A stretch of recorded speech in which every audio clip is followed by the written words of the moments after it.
The next speaker of the parliament is the Pura e tere ni ana e rao e keriro rao e aroma kapta. Rara ko te tupu anga te e roto i tumutua. Me tā mātou I mātou roto I tō mātou kōpū tangata.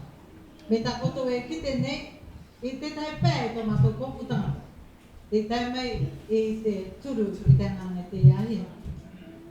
I want to thank Rod and John Hay for putting this new initiative. It was meant to be for the mature audience.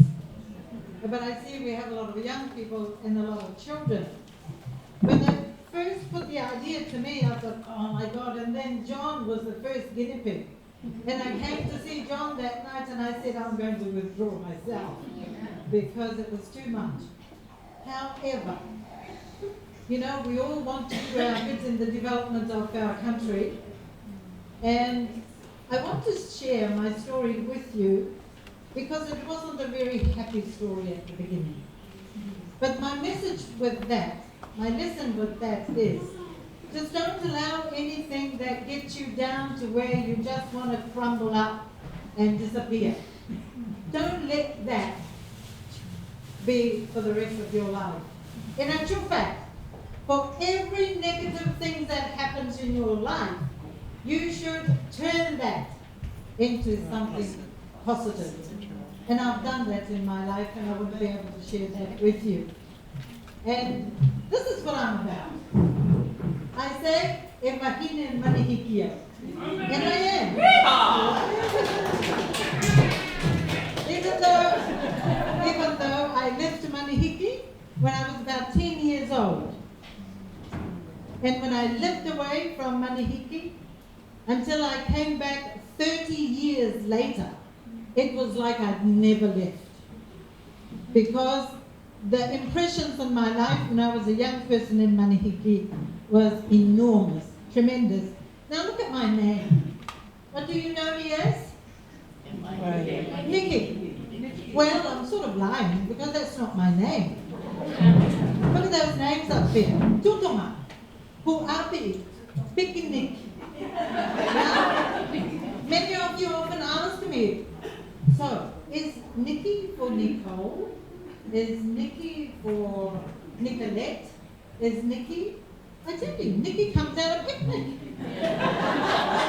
And whoever took me to be registered at the office of the registration couldn't spell picnic. Because I'm P-I-C-K-N-I-C. That's how it is in the registry. So it's never been corrected. And people say to me, well, why don't you just go into a depot and make yourself Niki? It's much prettier than picnic. But I mean, what's in the name? Our names are about us. If in an event, a very important event happens, we call that person that. We have some examples of families in Manihiki. Papa Nehemia was the principal in Manihiki for years. One of his sons was principal. And Hopae's sister is the Tauturo Metua in Manihiki, and one of her grandchildren is called Mama Tauturu.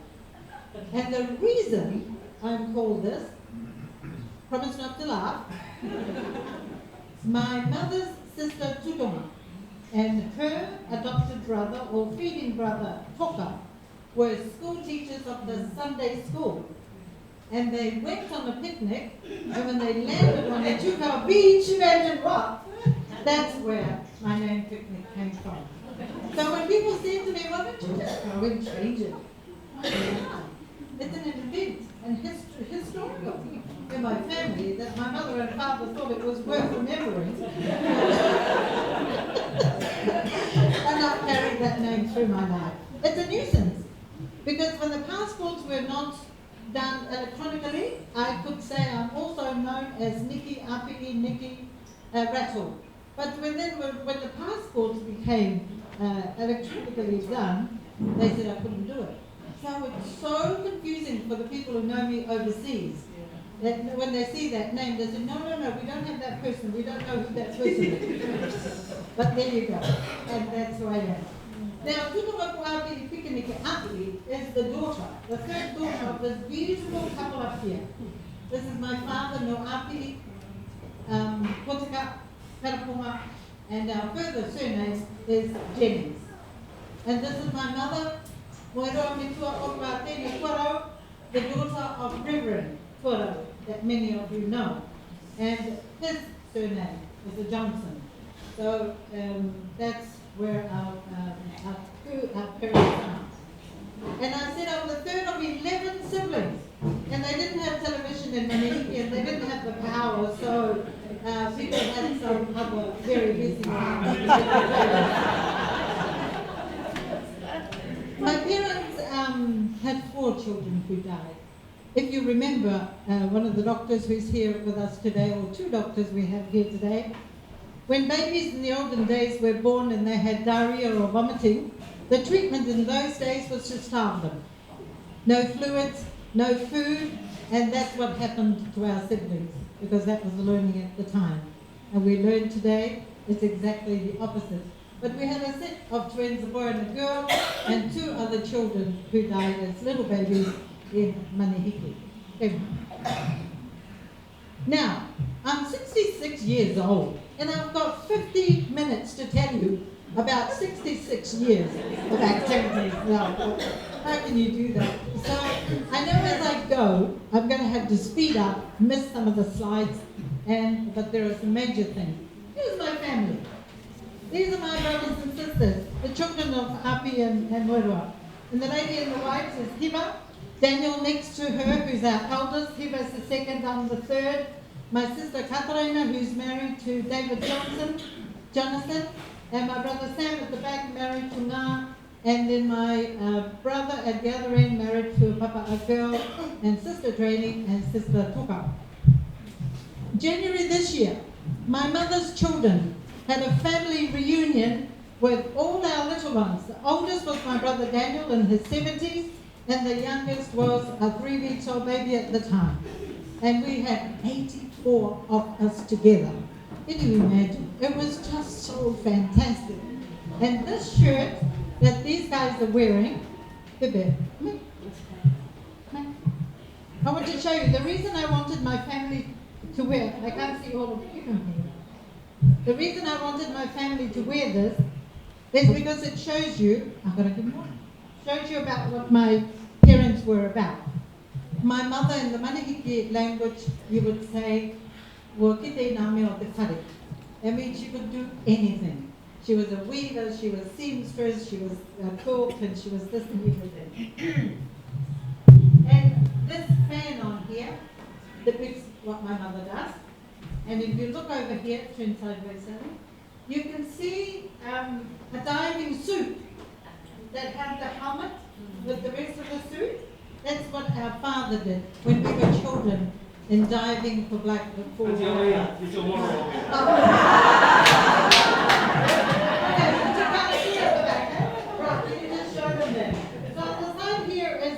That my father wore is the opu popu when we were little kids. And then, of course, you got the pahu and the titi, and at the back there is a tin with the tapa. Our father was famous for playing the tin. He was a beautiful tin player. And when you hear that, and of course my mum's fan. And the A around Mahai's neck, my mother had heirloom for his children. The heirloom was a tiwaiwai, and if you turn around. And the heirloom was a tiwaiwai of Tiare Māori with the matamuku in the middle and then all the open flowers. And she had blue, white, green for all the boys and red, white, and green for the girls. So we did this on our uniforms for our reunion to teach our little kids about Mama and Papa. Thank you. Okay, you know, I was born in Manihiki in 1951, and my early memories of Manihiki are the things that my parents did with us when we were little. Traditionally in Manihiki, it is very normal, which a lot of people here today would say, ooh, that means they don't love their children, eh? My firstborn brother, Daniel, was given away to elderly families. And then my second sister, who was born, was given away to my father's brother, who was married with no children. And then I came along third. So the adoptive parents and my sister would come over to our house, and they will begin to make us dance. And they would make us do a competition. And my sister always, of course, won, because she had a better dress on, she was better looked after, and I was the scraggly child. Yeah? Because adopted children are always looked after better than real children. Yeah. And she came over to our place one day, and she doesn't know what to call my father and my mother. And she's talking and said, oi. And we played to the oi. And my father said, hey, there's no one here by that name, oi. Why are you saying oi? He said. So as my sister was saying this the other night, then my brother Daniel sat in front of her and said this.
Now look at education. And I remember when John was speaking in January, education was a huge part of his life.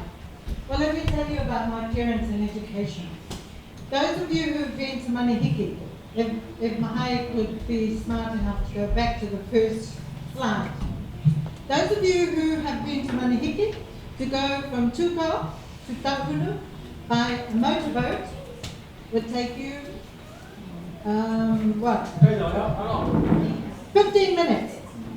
My father, from Monday to Friday, would get into a paddle boat. There were no motors then.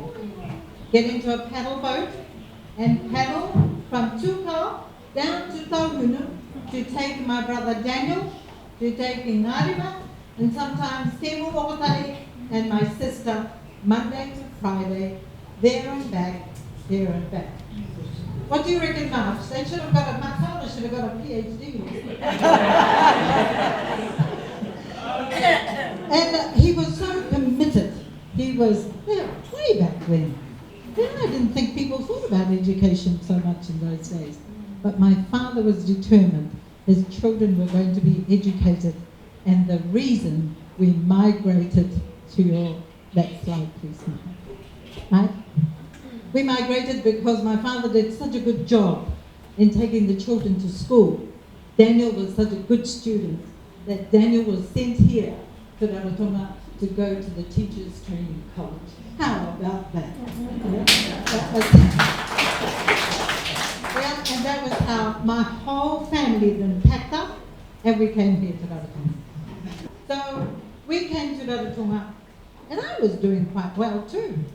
To the point where I was working out the other day, in my growing up life, I hardly lived with my parents. I lived with a Papa'a family when I was going to primary school. The reason being, Tangata Simeona. Those of you who remember Tangata Simeona. Rod asked me the other day, are there any teachers that made an impression in your education? I said straight away, yes, Tangata Simeona, because he was a teacher in Manihiki that convinced my father that my brother was worth nurturing. And we lived in opposite the Punanganui. You know where the red gallery, arts gallery is? Yes, right next to the Cape Pizza place. We lived there. I walked to the Nika o Māori school every day. And then this family came along and they saw me walking, this poor kid, always by myself. I don't remember if I carried lunch, I must have, though. But my father was a very good provider, and we cooked donuts as our, to survive in those days, and sold the most beautiful donuts. And they picked me up several times, and finally they said to me, why don't you just come and live with us? We'll teach you to speak English, we'll help you with your school work, and you can help us settle into the island life and teach us a few island words. Well, I thought, why not? And of course my father, being the educating person that he is, he thought, what a fantastic idea. So I moved and lived with these people. And then after about 3 years, and we lived in the house that is now the Pacific Designs, the sewing place out by the airport in Nika. That was the home I lived in as a young primary school student. So I came home for a little while, and then the teachers from Te Reo said, you know what, you did so well with those people. There are some people from New Zealand here. Why don't you go and live with them? Then I'll help you with your schoolwork. So of course my father, liking the idea of me being further educated, he didn't think it was a bad idea. So I moved. I went up to Te Reo, where I just had to walk instead of walking from Rotorua down to Te Reo.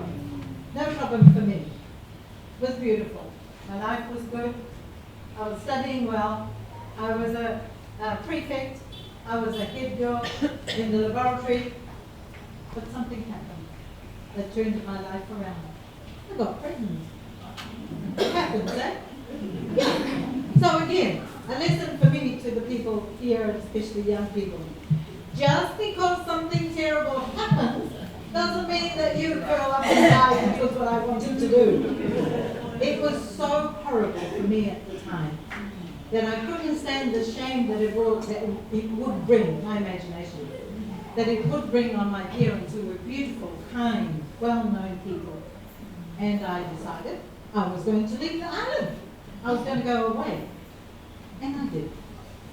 And it was a good turning point, as it turned out. So I went to New Zealand, didn't know anybody. I told my parents I didn't want any of the family to know I was there. And the parents of the people who I was living with took me on board. They looked after me. I had a beautiful daughter. And the cry of my family here, my parents, they said, please bring your daughter back home. We will look after her for you. And when you're ready for her, she'll be here. And so I did. I sent my daughter back. But before I left for New Zealand, something happened in our family. My mother, who was having her 11th child, imagine, in her 40s, was having her 11th child. It finally caught up with her having too many children. She had to have a cesarean. Every other child before was a natural birth. And this last one, she had to go for cesarean. My mother nearly died. And something happened in that time. She held my hand and she said to me, if anything ever happens to me, please look after your father and your brothers and sisters. That really hit me hard. I was just young.